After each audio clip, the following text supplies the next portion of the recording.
You're listening to a special New Year's edition of Lore Friendly with Kris Takahashi and Alice Bell. Hi guys, welcome to 2018.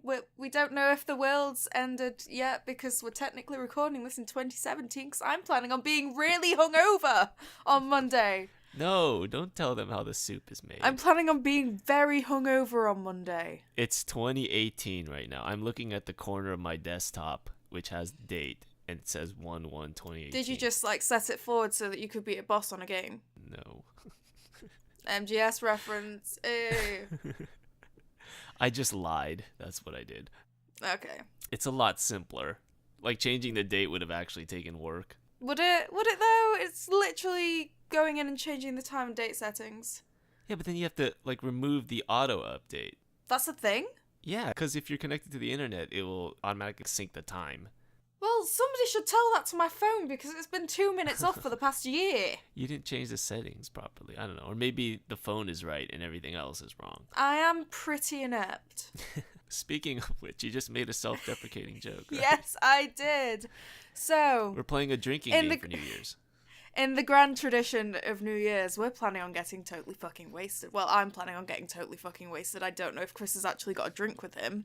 He could just be drinking water for all I know. I do have a drink with me. I do have a drink with me. But I do plan on avoiding the rules that you have stated forth. Oh, you can go ahead and explain it, I guess. Okay, so, debuting the lore-friendly drinking game. The rules are, drink every time we talk about dicks. Drink every time we end up collapsing in a fit of laughter because we're so witty. Drink every time we make a self-deprecating joke, so I'm just going to have a quick sip. See, while you're sipping, I plan on just using my sexiest man alive persona. Oh, god damn it. And not being self-deprecating at all. Being the witty, charming, intelligent man that I am. I'm going to respond to that, but... I'm going to bait you. Finish your drink every time we make a self-deprecating joke about our love lives. All of these rules were obviously written for me to get absolutely shit-faced. Yeah, pretty much. And finally, start a new bottle if we get onto history, like what our podcast used to be about once. I do have a new bottle for if the occasion arises. I have some... What are you drinking, by the way? I'm currently on wine, and I have a little bit of whiskey for if we do go back to history. Yeah, I have, I had to search through my closet, more or less, to find... Is that where you store your alcohol? Yeah, I mean, I don't really have a place for alcohol. It has to be in a dark, cool place, right? I suppose. I have, this, I don't know what you call them. They're like novelty bottles. They're like tiny little bottles of Bacardi rum. And Ooh. I think I got this as, a gift at my old job, back in 2005 or something. Really, it's they're literally a decade old.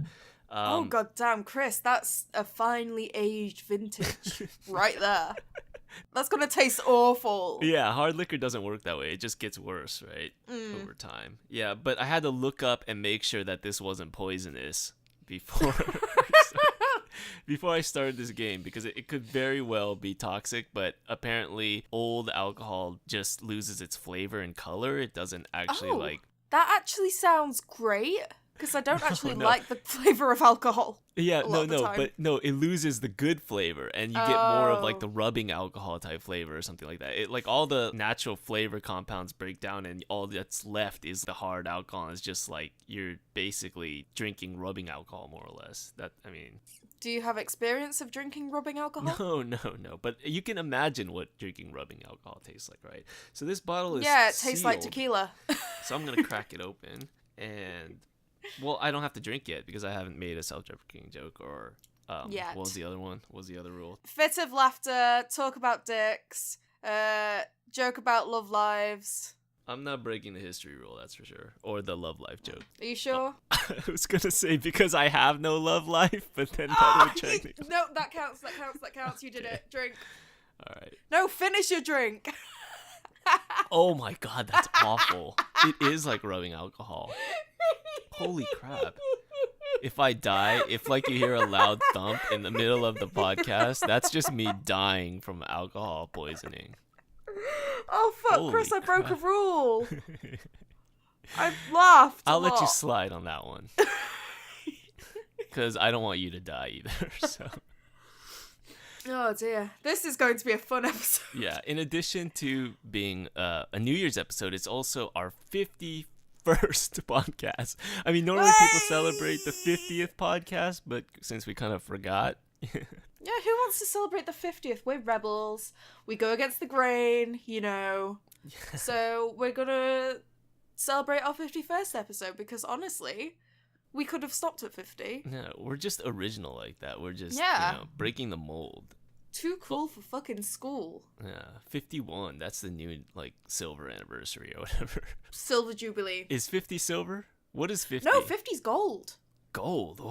Oh, shit. We're so one special. better than gold. We're so special. We're like a single carat of gold. Yeah. Does that class as gold? I don't know.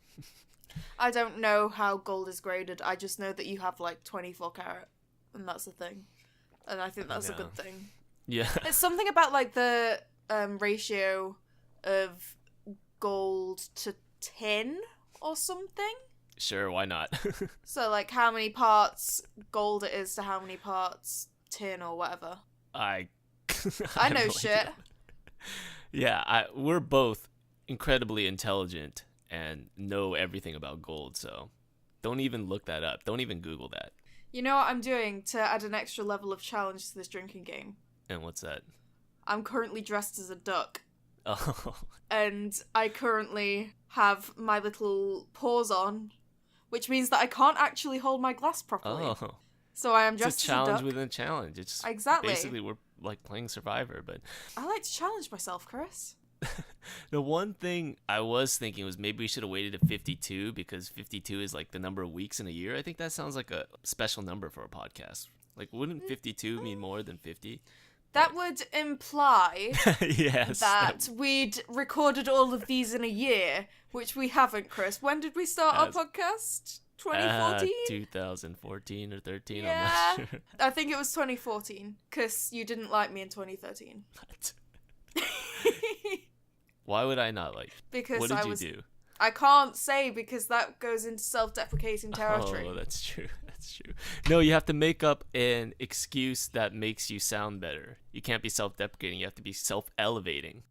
Well, obviously, I was just way out of your league. Yeah, that's true. I definitely didn't spend all of my summer and all of my Christmas locked up in my room feeling lonely or anything like that.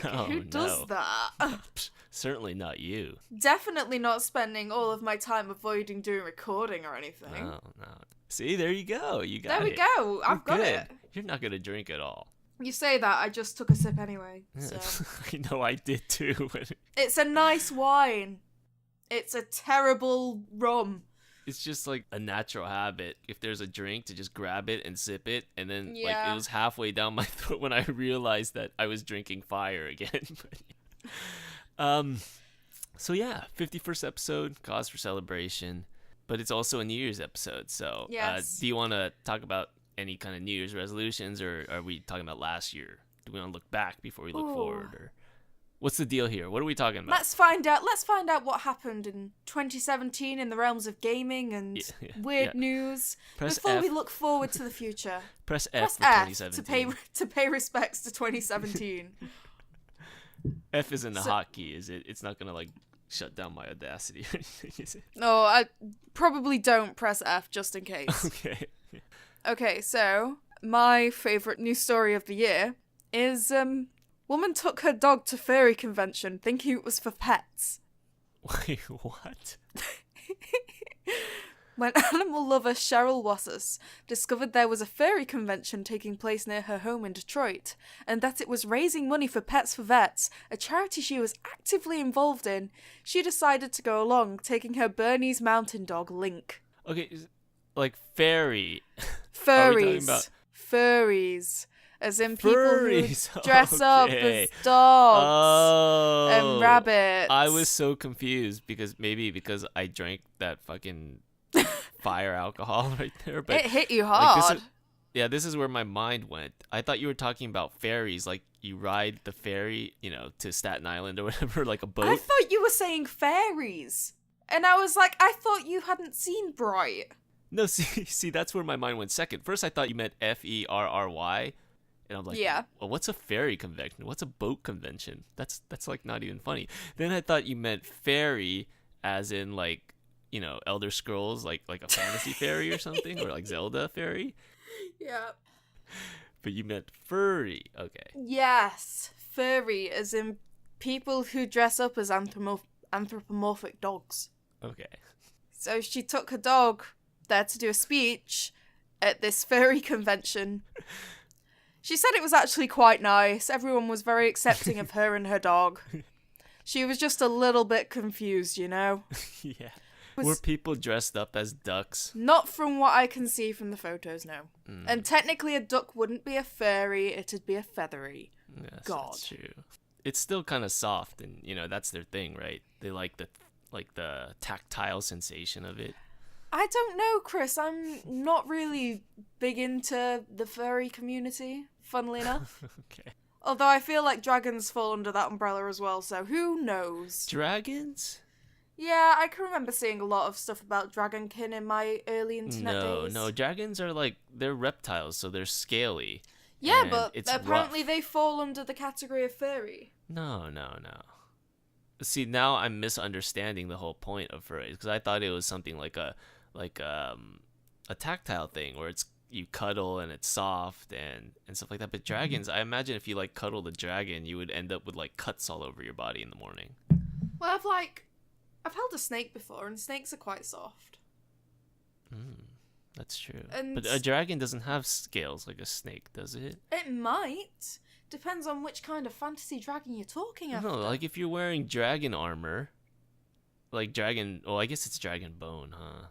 There's dragon scale armor, though. It's supposed to be, tough and leathery. But, I mean, I don't know. Leather can be quite soft if you, cure it properly. I wouldn't want to cuddle a pig. Pigs are quite scratchy. They look deceptively soft and sweet, and they're not. Are pigs in the realm of furries? I mean, they have fur. It's bristly, but they have fur, so maybe. I don't know. Maybe we should visit one of these conventions and find out. With my pet dog. Yes. We'll just show up with a couple of pets and just hey, how did we end up here? Kickstarter, get Kris and Alice to FurryCon 2018. I remember my year. Because we're definitely in 2018 now. Yes. Got ya. So yeah, lady shows up at a furry convention with her pet. Did they think that, oh wow, she's actually bringing an actual animal? That is a sick cosplay. Yeah. That is a sick fucking costume, man. Yeah. It barks and everything. Yeah. But yes, that was my favorite news story from 2017. Which I totally fucked up by misunderstanding the headline. I mean, you could cut it all out and edit your reaction so that you were having a fit of laughter, and but then I would have to drink. Yeah. But does it count if it's after recording? I don't think so. So you could edit it in, and it would be fine. No, that would not be good. We don't mislead our viewers. Do we not? But yeah, going into the new year, any hopes, dreams, modding resolutions, New Year's resolutions, podcast resolution. We reduce our dick talk by 50%. You said it. You said the word. Yeah, I know. Drink. I was, basically stepping on the landmine on purpose there, but that's a good podcast resolution, right? Someone had to say it first. Yeah, reduce our dick talk by about 50%. I am interested to see what proportion of the podcast we spend talking about dicks. Oh my god, It's bad. it is really Is it bad. bad? It's like drinking drain cleaner or something. I don't know. I've never drunk drain cleaner, but I imagine that's what It's it hitting tastes you like. hard, Chris. Yeah. I never drank, don't drink. Well, that's how I normally sound. Normally I sound like that, but I just edited it out. This time I won't because I have an excuse. I was editing whilst drunk. That's how you sound. Yeah. But yeah, that's my resolution. My resolution, in terms of the podcast, is to stop hitting my fucking microphone when I record. I'm just so fucking expressive, Chris. Less hand waggling. I just waggle my hands, I jerk them about, I wave around. You do the hokey pokey. and I turn Turn around yourself because I have yourself. got a spinny chair. And that's what it's all about. Although, when I turn around in the spinny chair and my headphones are plugged in, I kind of strangle myself. So, Oh. you know, gotta be careful about that. And my other resolution is to stop texting whilst we're recording. Oh, yeah, that would be good. She That says. is very rude.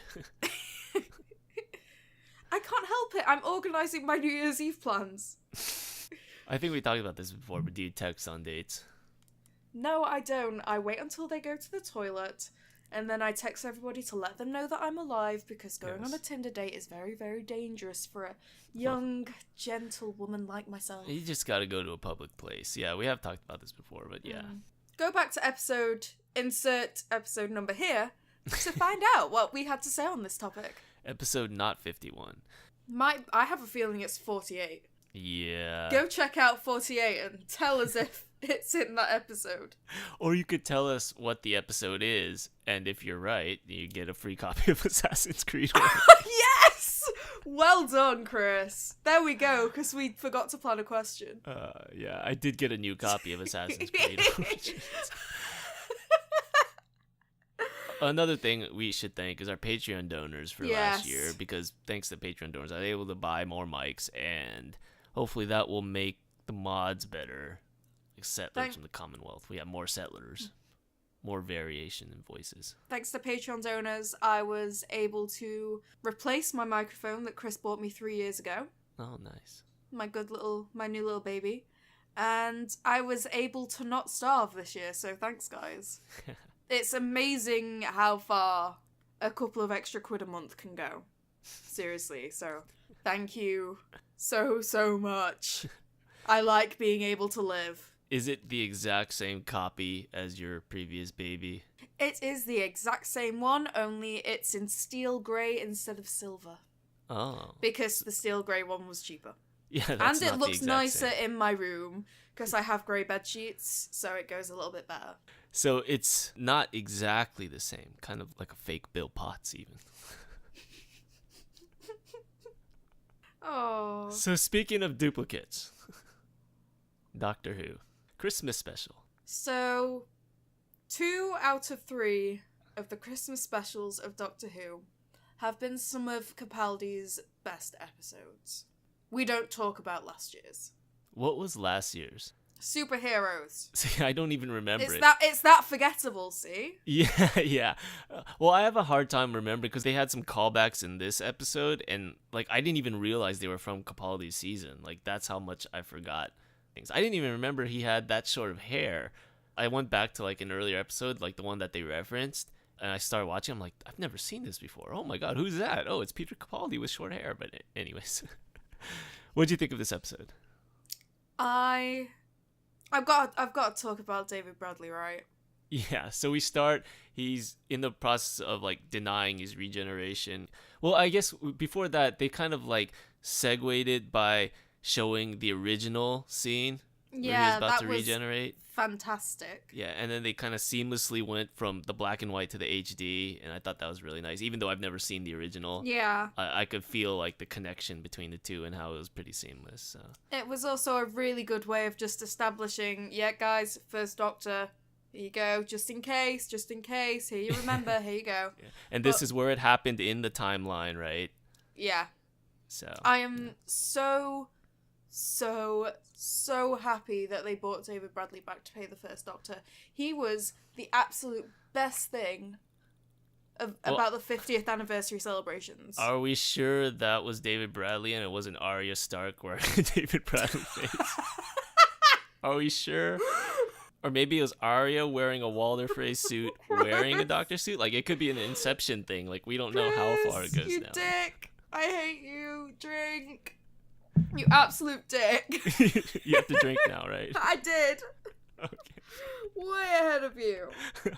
So yeah, Maisie Williams did an amazing performance as David Bradley as the First amazing. Doctor. Yes. Absolutely, the best part of the 50th anniversary celebrations was when Maisie Williams took off David Bradley's face and she was like, "Surprise, bitch!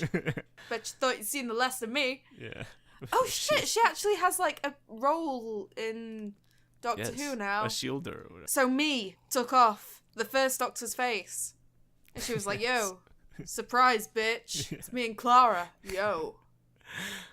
Oh, we'll get to that. But yeah, the first Doctor, I have to agree, was amazing. It was just a great choice in general. Like, on the day that we see the first female Doctor, to have the original there as like a contrast from, we went from point A to point B, you know? And then the fact that he was like a blatant misogynist. Oh my god, it was... I was cringing. Like, good cringing. Like, oh god.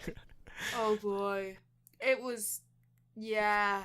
Like, this place needs dusting. Like, where's your like female companion to do that? It's just it's yeah. awful. It was so awful. It was perfect. They got the exact response they wanted out of me. Yeah.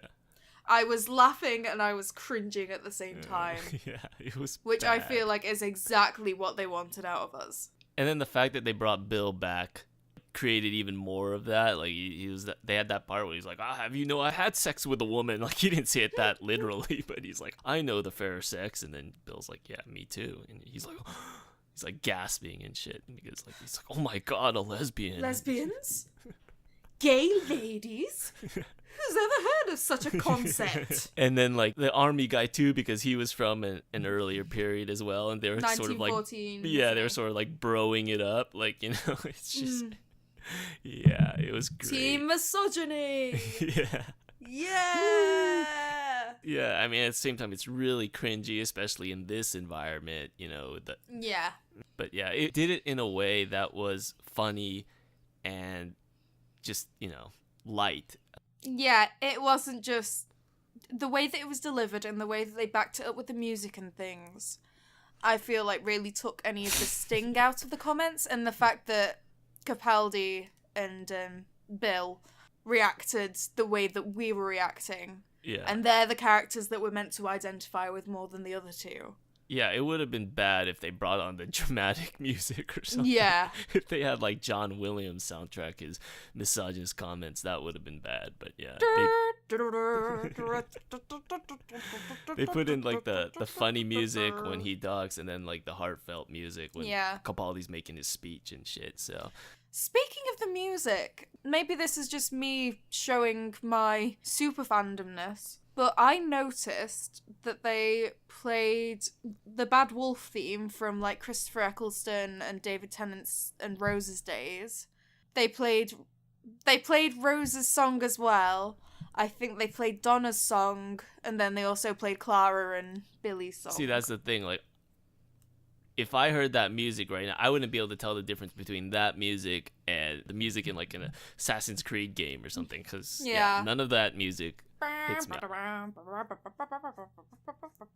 But like, that was just something that I picked up on. I thought that because it was a regeneration episode, and a regeneration episode with an older Doctor, it was a nice little callback, signaling the start of a new era.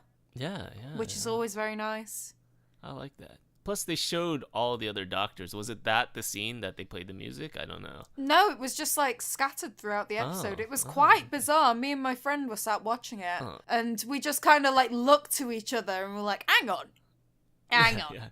Wait, this is Rose's music. Why are they playing Rose's music when there's, like, a head crab scuttling across the floor? No. The fucking head crabs, man. But how do you feel about the whole, like, duplicate thing? Well, I guess first we should talk about the major quote-unquote villain of the story, the memory sort of collector. Let's call them the Harvester. The Harvester, yeah. The nice thing about it is they weren't actual villains. They were actually pretty benevolent. They weren't malicious. They were librarians, more or less. They were just collecting like memories and stuff. So I thought that was a nice touch. The part that I found a little bit, I don't know, that's trying to play both sides is that they brought back duplicates or clones of the Doctor's loved ones and friends, but they weren't actually them. So you're trying to hit these notes that are heartfelt, but at the same time, it's not having any effect on the other character within the scene. So like Billy or Noddle or whoever, because it's not actually them. Yeah, even with the Doctor, he knows he's talking to like a simulation or a clone. So it's like you're having this heartfelt moment with a digital recreation. It's just and she's trying to like really hard, like Bill Potts is trying really hard to like convince Doctor that this is authentic. Like, hey, I have her memories, so I'm basically the same thing, but that's not how it works, right? And so, like, even the big sort of emotional moment that bringing back Clara and having them reunited, it just kind of felt a little bit empty. It was kind of like the same way as when they brought back Amy Pond to talk to Matt Smith's doctor. Oh it's god, just like that's something that me and my friend were spoiled on because we didn't watch the episode live because we were eating Christmas dinner. So we have a tradition of going around to his house because my house is full of screaming children at Christmas. Oh, so you're not going to be able to lovely. watch a decent TV episode. So we go around to his house and we put on Doctor Who. About 45 minutes after the episode started airing, it automatically switches on to channel 1 when we turn the TV on. Because that's what TVs do. Right there, for the 10 seconds that Clara is on the screen. We're just like, shit! But in fairness, you didn't miss anything because the actual moment, I didn't feel any like emotional pangs or anything. I don't feel anything for Clara anyway, so, yeah, that's true. You know. You turned the screen on, you're like, oh, it's that woman I hate. Why'd they bring her back? Now this episode's turned to shit. Oh, it's that. Great. I feel like it's just becoming tradition now to have to see the Doctor's previous companions in that incarnation. Yeah. But yeah. I think that David Tennant's is the only one that's really done it effectively because he actually saw them. He didn't see like memories of them or anything that. He actually went around and said his goodbyes. It was really cheap because there wasn't like a build up to it. It's like, oh, now I remember Clara again. Oh, that's great. Okay, now moving back to my other companion that is not here and that I'm gonna hug, and she's then gonna moving just back to the comic relief companion because why not? yeah. I found something very disconcerting about like their glass designs. Oh yeah. It Why was is very like Escher Girls-esque. Like they Is that a history reference? No, it isn't. It is a term used to describe a creature with improbable female anatomy. Oh, like the paintings, Escher paintings, more or less. Yeah. It's generally used in like comic books and stuff. Which are historical artifacts, Oh. more or less. Is it a historical reference, though, if we're talking about it in the context of modern day? In a modern context as well? Okay, fine. Look at me looking at an excuse to not drink my wine. I'll take a sip, but I won't finish my drink. Compromise. It's what we're made of.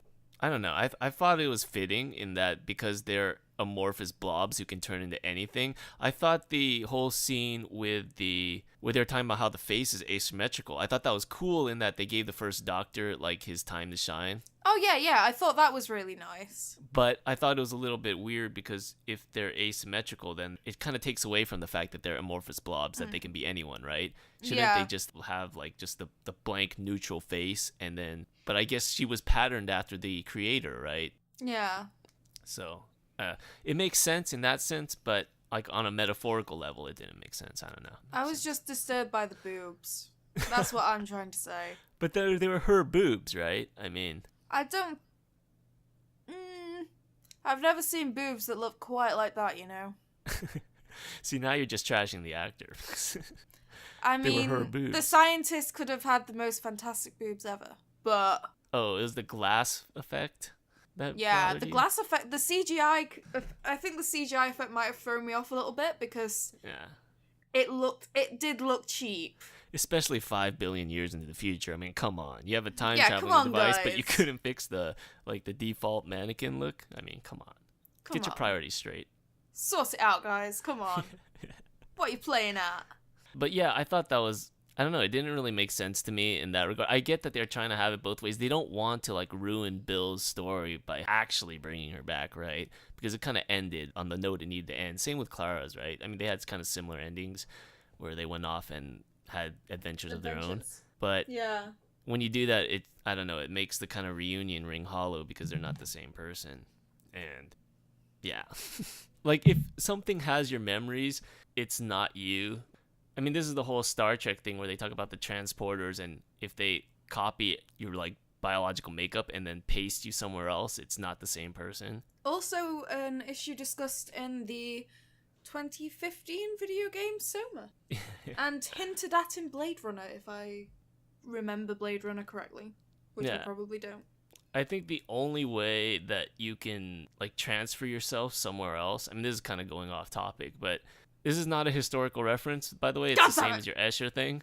Like, have you heard of the ship of Theseus paradox, where you have a ship and if you gradually replace every piece of the ship, like, is it the same ship? Yeah. And I think in a ship's case, it probably isn't. But in a human being's case, like, if you gradually replaced your body parts, it would probably still be you. Even if nothing was left of the original you, like, I think the way the brain works... Like, in terms of, like, the physical form, yeah. Yeah. Like, if you replace your arm with a robotic arm, it's obviously still you, right? Yeah. I think if you gradually replaced cells in your brain with, like, mechanical cells, it would still be you because the essence of you would permeate to the mechanical cells. You know what I mean? There would still be a continuum, right? Whereas if you teleport somewhere, like with a Star Trek transporter, like, you know, understand the concept of a transporter, right? Yeah. You're more or less cutting and pasting yourself. So then if you cut and paste yourself, you're probably deleting you and then making a clone of you. But anyways, that's completely off topic. We'll cut that whole part out. Is it? I found that was quite interesting. Oh, did you? Okay, maybe we'll keep it in. But see, that's why I think, like, even if Bill says, I have the memories of Bill, I'm exactly the same as Bill. You're not, because there's no continuum there. There's no, there's no continuation. Connection. There's no, yeah. Exactly. So from that point on, you're split and you have different memories. So, yeah, I don't know. There was really no sort of emotional hit there. So I did like the fact that even though, like, all the people that were there were duplicates, I did like the fact that the actors got to get together one last time. Even though Clara was probably green screened. Yeah. I just wish that they'd find a different way to have reunited them. Yeah. A more authentic way. It's kind of just a rehashing of Matt Smith's reunion with Amy, which I thought was really quite... Yeah, he just saw her face and he, like, touched her face. Shit. It's just like, guys, come on. Honked her nose. No. Cut off a piece of her hair to hold forever. Love you, babe. No, I just, I wish that he could have thought of a more sentimental way to have reunited the Doctor with his companions one final time. At the very least, he was able to do it in real life. Yeah. If not in the fantasy world. The world that we actually care about. The other world is... Yeah, who cares about the actors? I care about the characters. Yeah, exactly. Moving on, we did have, like, a really emotional scene at the end with Peter Capaldi just kind of going on his little speech and stuff and giving his advice to the next Doctor. Or do you want to go somewhere else before? Yeah, you want to talk about Rusty? No, I want to talk about the oh yeah, I forgot Rusty was in it. No, I want to mention briefly the 1914 truce, 1913 football the Christmas Day armistice. truce. Yeah, the armistice, that's the one. A historical reference. No, because I want to talk about it in the light of the fact that it wasn't the Doctor who did anything to trigger that. It was just a completely human moment. And I feel like if they'd have had it so that the Doctors had something to do with it, then that would have cheapened what is a really beautiful moment in a really, really dark fucking time. Yeah, it takes away the agency from the people, and it makes the Doctor, again, this superhuman guy who saves everything. Yeah. And it is kind of weird that they did mention that the world is fucked up, but the Doctor's here to fix all those things. Yeah. He did save that guy's life by editing the moment that he brought him back. But I just thought it was just like a nice setting to put it in, a nice context to use, and they didn't allow it context. to fuck off, and they didn't allow it to be cheapened by just having the Doctor be like, "Yo, guys, you should be nice to one another." Yeah, those are so dumb. Like when they have those comic books where Superman like fights Hitler or something like that. It's just like, yeah, what are you doing? It's breaking my immersion, and sort of cheapening like the actual heroes of World War II. But that is something that I don't know if you immediately recognize, but like I immediately recognize because we played Valiant Hearts together. Yes. In an episode, I forget. God, that was a while back. Yeah. But Oh, you I knew, love like, that as soon game. as they started singing that this was the whole Christmas armistice that, Well, I actually studied the First World War oh, as part of my A-level history. yeah, there you go. Now drink a shot. Well, I've already just finished my drink and I've just poured myself another one. Okay. So I'm not finishing the entire drink, 'cause then I'll have one glass of wine left and I'll No, have to no. move on to whiskey. So yeah, you knew about it before you played the game. Even better. Yeah, like, I can remember, I think I actually ended up helping one of my friends do a project on it, so he had to write a diary as one of the soldiers. Yeah. And it really tied together, like, the fact that it's a Christmas special, it's a Christmas Yes. armistice. Like, if they used the whole, like, peeing on the mask thing that we talked about, that wouldn't just have Yeah. the same impact. There's no peeing on mask day. That's March 30th. Yeah. That's March 30th. What's on April 12th? I don't know. 50-second pod day. Oh shit, have we got until April to record the next podcast? No. We got until next week. But yeah, then we have the last bit. Peter Capaldi gets to do his thing. Because that is his thing, right? To have these grand soliloquies. His thing is the dramatic actor-ness. Yes. I don't even remember his advice. It was pretty boilerplate from what I remember. Be kind. Yeah. Don't be evil. Don't be a dick. Yeah. Oh, dick, huh? Oh, fuck. God damn it. Here we go, another drink. Oh, we're kind of like going back and forth because like I'm half drunk. But the other thing that we had, learned, like 3 shots. the other thing that we learned from Peter Capaldi's speech, he does not like pears. No, that's a reference to David Tennant. Oh, why does David Tennant like pears? You get confused when you're going through your speech, when you're regenerating. Because it kind of like brings all your past lives.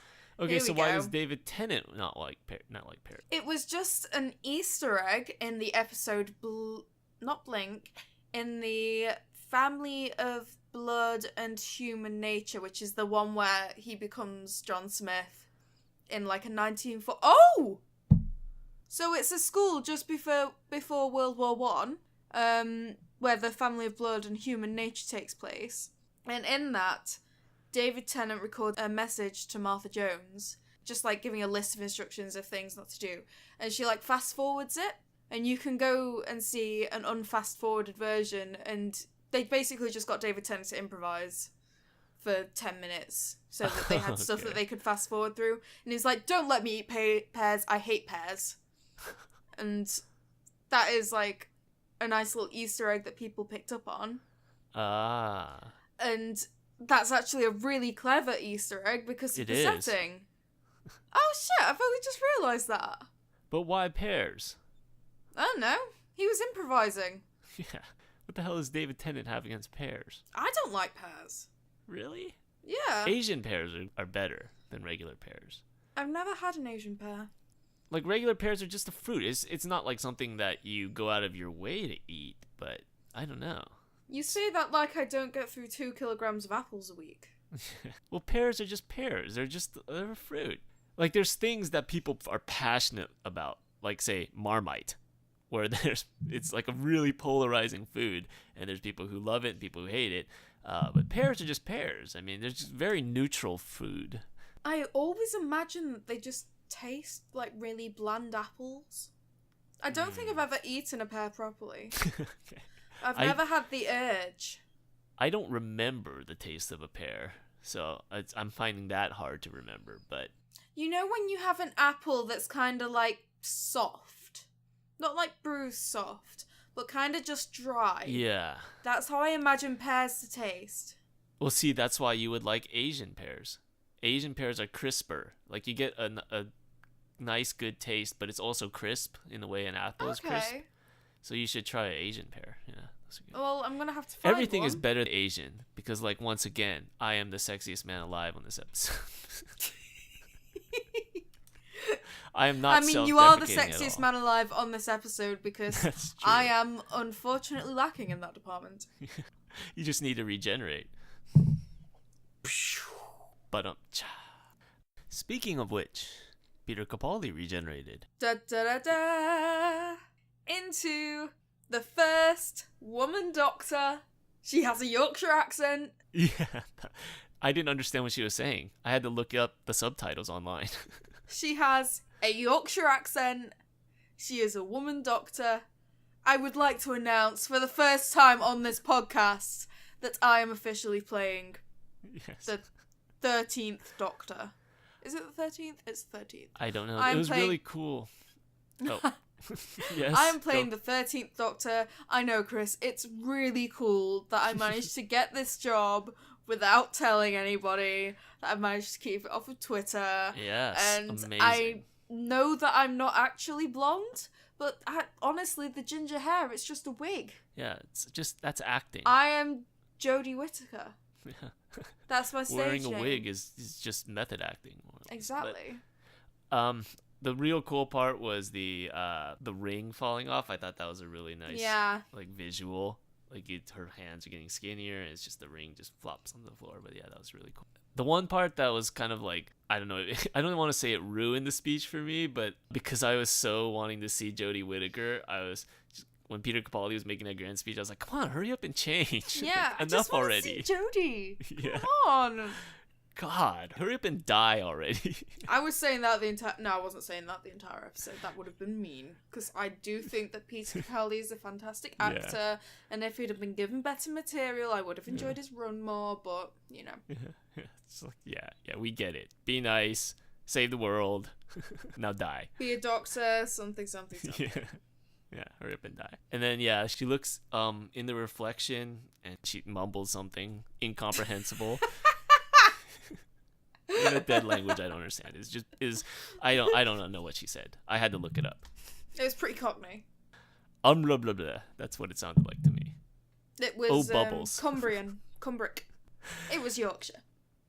Yeah. So I know that I don't have a really Yorkshire accent, but is that what I sound like to you?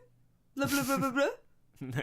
Or is it blah blah blah blah blah with there's and occasional words thrown in, because I'm not actually Yorkshire. Only when you say the word furry is when we have confusion. Furry. It sounds like fairy. It really does. I have been told that I say poem really weird. Poem. As in poem. I roll my E together word. Poem. It's a word that is easy to roll, I would say. Poem. Yeah. Poem. You might just say poem. Yeah, poem. It's just really weird because, like, it's generally because I use poem in an academic context. So when I'm speaking in academic context, I like to raise my register a little bit, make sure that I'm enunciating properly, make sure that I'm getting my point across in an academic fashion, because nobody respects anyone who sounds like they're from Derbyshire. No. But then, so I'll be talking like this, and I'll be talking about linguistic influences on different poems. And then I'll carry on. You should say poem. Poem. So this poem is from the 10th century. Oh, that actually kind of half rhymes. Poem. Century. That does not rhyme at all, And that is a Alice. historical reference. No, it is. Oh, fuck. Chris. Incomprehensible Yorkshire accent here. Oh yeah, and then she falls out the TARDIS. Yeah, that... I saw a lot of women driver jokes, and it's like, guys, have you forgotten what happened to the TARDIS the last 2 times that he's regenerated? Yeah. I mean, I remember Matt Smith came down to Earth in like a flaming wreck. I forget how Peter Capaldi went. Or came, I should say. He just kind of happened across Victorian London, I think. It's been a while. Yeah. Like I said, I don't remember Rusty at all. I had to go look that up. Yeah, I was like, is that the Clara of Dalek, or is that the ill Dalek? Yeah. It was, yeah. I don't know. I'm just not as much as a fan of the show as I was when I was younger. It's just hard to really keep track of anything with this large of a compilation, you know. And Doctor Who is one of those things. Yeah, it's like 3 seasons worth of... 3 seasons worth of content? Yeah. 4 seasons of hair changes. Like I said, when I saw Peter Capaldi, when I first turned the episode on, like, because I was fast forwarding through, like, I first saw him, his back was turned. I'm like, who's this old guy with gray hair? And he turns around. It's like, oh, it's Peter Capaldi. Oh, it's the Doctor. Oh, shit. Yeah. His hair was, like, really, really short. in that episode. It's crazy because like now it's just this wildfire and it's just like all over the place. But yeah. I do miss the floofy hair. yeah. But yeah, thoughts on Jodie Whittaker. I guess we don't really know what's gonna happen. So I am excited. I am so excited. yeah, it's just one of those things where it's something new. So just that on its own, even though we don't know anything about like what the writers are gonna cook up or like the show itself or who the companion is gonna be, just the fact that we know that there's an aspect that's never been done before and we know we're treading new ground in some way is kind of exciting. So I really, really hope that they're more restrained with the advertising and the trailers for this next season. Because the master twist was ruined for a lot of people coming towards the end of last season. Because they advertised, oh, John Sims coming back, who's he gonna be? And a lot of people were upset that, you know, the twist is kind of ruined for him. The bringing back of the Cybermen, Daleks, and things like that. If they're more restrained with the advertising, so we only get like a couple of glimpses, we don't know fully who the companion's going to be. They don't do massive press interviews and things like that. I feel like that would make me more excited about the show because I don't know the whole character's backstories and stuff. you could just avoid Twitter, but yeah, that's almost Mate, impossible. I live on Twitter. Yeah. I know for me as an American, like I'm always unspoiled. Like everything like the whole Clara thing, like the whole John Sims coming back as master thing, that was like I had no idea. So all of that, like, you know, if you just live on this side of the pond, you're kind of like shielded away from all those adverts and stuff like that. So that's kind of neat. See, the thing is, it's just all over the news articles and stuff. So, like, I read online news everywhere. It's just all over my favourite news websites. It's all over Twitter. It's all over my favourite fan websites. It's all over Reddit. I can't avoid it. Yeah. And it's upsetting. I feel like they need to be more restrained with their previews and their trailers. Yeah. You don't want to blow your load. Drink. That's like, it's probably like an executive thing. Like, I'm sure the writers and the showrunners don't want to spoil it. But yeah, they write it as if it's twists, but then there's some executive meddling going around. Exactly. For me, it's not executives, but for me, it's like the actors, which they rightfully want to have their stuff shown online. And I'm like, but that's a spoiler. Like, we can't put that online. You know, it's just, Guys, no. You know what I would like them to do? When I think it was the second season, so the first season with David Tennant, they started to do online shorts and like online flash games. And maybe this is my nostalgia talking, but they did them every week. It was fantastic. It kept me entertained for like the entire week leading up to the new episode. So there was like maze games where you played as the Doctor when he was trapped in the drawing world for Fear Her. And there was a game where you had to hack into unit files and things like that. I want them to bring that kind of passion back to it. I used to love those little extra bits. But did that passion make any money? No. If they don't make but any money, it was so good. That got me it just made me feel like I was a bit more of a part of the world.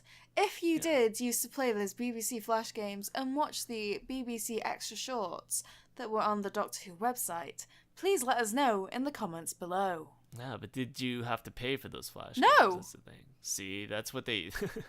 Maybe if they charged like $1.99, they would make those executives happy. Are you trying to bring microtransactions into Doctor Who, Chris?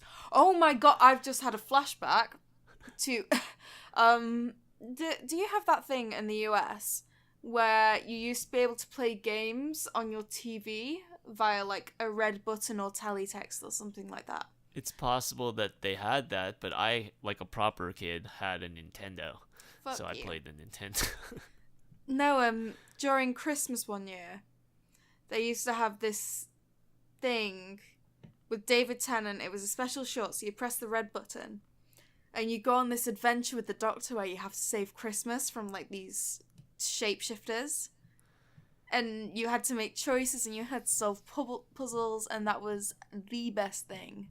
ever.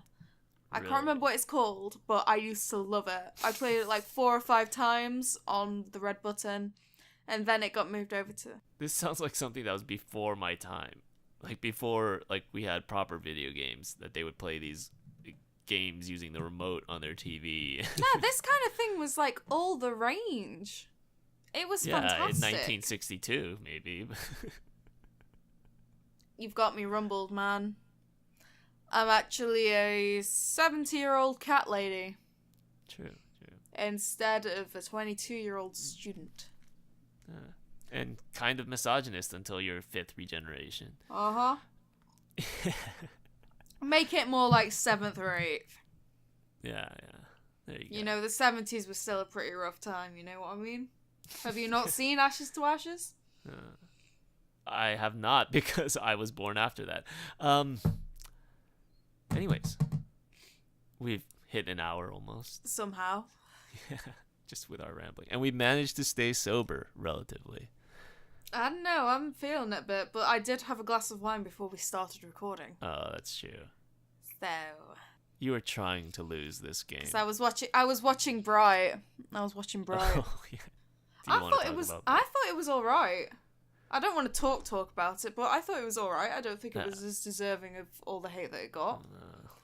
So, what kind of stuff shall we cover in the new year, Chris? Did you ever end up watching Black Mirror? No, I mean, I saw the episode up to the one with Jodie Whittaker was in it, coincidentally.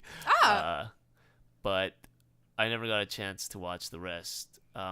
Star Trek is probably coming back, but you are not watching that. No, well, which episode was Jodie Whittaker in? It was the one where she was cheating on her husband, and like the memory was stored on, on a device or some shit like that. Yeah. Well, it's just because Netflix has bought out the next series of Black Mirror today. Well, a couple of days ago, because we're in 2018. Like I said, I wanted to watch Black Panther. I'm really excited about that, but it's a February movie, and I'd have to go to the movie theater again. Because African sci-fi is something that isn't really talked about. That is something that I am so excited to see. I know my friends are going to want to go watch it, so that is definitely something that we can cover in the new year. It's going to be the new thing, because I know George R. R. Martin is, I mean, it's a different book, but he's covering or he's going to produce an African sci-fi series, I think. I forgot what it's called, but it was... I love how I can just hear you typing away sometimes. I'm going to pronounce this wrong. Nnedi Okorafor's African sci-fi novel, Who Fears Death. So I think African sci-fi is going to be... This. Yeah, I think it's going to be a big thing, because I think that's coming to HBO. When is Westworld coming back? Oh, it's probably not coming back for a while, because that guy got injured on set, huh? Somebody got injured on set. Oh yeah, Teddy. Was it Teddy? I think it was Teddy. Could have been. Well, Teddy's the guy who's always dying, right? Yeah. It was probably Teddy. We got The Expanse, but I don't know when season 3 of that is. We still have to watch that. Handmaid's Tale, when is that coming out? Oh shit, is the new series coming out next year? Is that geek culture though? Is that on brand, or do we just not care? I care about it because it's dark dystopian future shit. And Margaret Atwood is, and it was kind of widely regarded as being one of the best shows of the last year. We'll figure it out though, more or less. I'm gonna watch the new season of Survivor when that comes out, because I'm like a huge Survivor fan now. I only started watching 2 months ago. I love reality TV. I only started watching 2 months ago. Oh, Chris! Okay, so if I watch Survivor with you, will you watch RuPaul's Drag Race All Stars with me? Sure, why not? Because that comes out on January 25th. Okay. We just need something to fill up these first couple of weeks. Okay, we'll watch it then. You gotta watch Survivor. Watch season 35 of Survivor, because that just came out. Okay, yeah. That's it, guys. We're now becoming a Survivor review show. Happy New Year! New Year, new me. It's so good. I love this show. You gotta watch it. I love it. I love reality TV. Everybody trash talks it, but it's amazing. It's so hilarious. Yes. I just gotta get you. I know. I just gotta get you to watch one season. Then you're gonna watch all 35 with me. I've watched a couple of episodes of Survivor, and I've enjoyed it. I've just never actively sought it out. So. Okay. Yeah. So that's it for this episode of Lore Friendly. Happy New Year. Yes, Happy New Year, everybody. I hope that 2018 is way better than 2017 or 2016. It seems that we're Don't get your hopes up. I'm not. See, because we said this about 2016. Yeah. Because 2016 was just about the worst year you could have, right?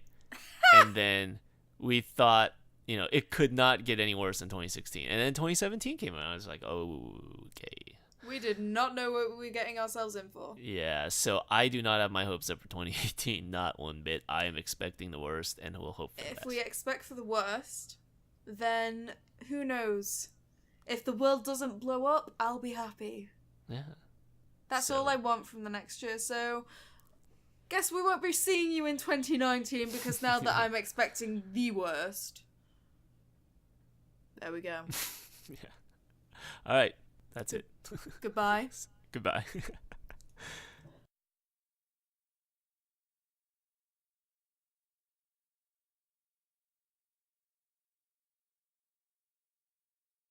How was your Christmas? It was all right. I mean, for me, it's the same thing. It's just any other day, so Oh. it's a completely irrelevant question. You could come over to mine for Christmas. You might as well ask me, how was your March 30th?